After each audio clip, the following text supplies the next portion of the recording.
before we decide to change our product plans, change our roadmaps, reshuffle some things, we want to be just a little bit thoughtful here. So I'm always advocating on these quick switches that we do some thinking quickly before we do some acting quickly. Let's make sure, let's take the 1 day or the 2 or 3 days before we shuffle the box and knock all of the Jenga pieces down to make sure we're doing the right things. And the key distinction for me in these discussions is, do we think there's a fundamental long-term change for our customers based on our product or market or how they're going to use our stuff, or is this really a short-term thing?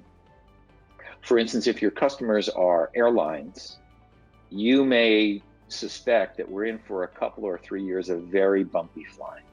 And so changes that you make to your company in terms of reducing costs and changing roadmaps are probably going to be with you for the next few years. Don't know, but that's our guess. Whereas other kinds of markets might be interrupted briefly, but we think they're going to snap back pretty fast.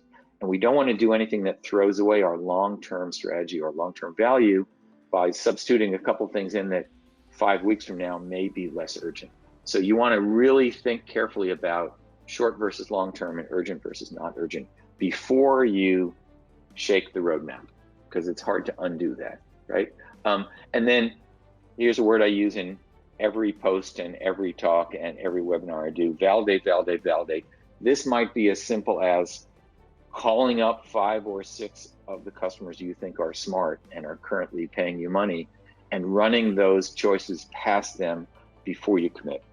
Because it's easy to get some groupthink. It's easy to sit around the table and decide we know what's true in the world, but getting a half a dozen customers giving you the thumbs up or the thumbs down or the "I don't understand why you would do that," really important so we don't overcorrect.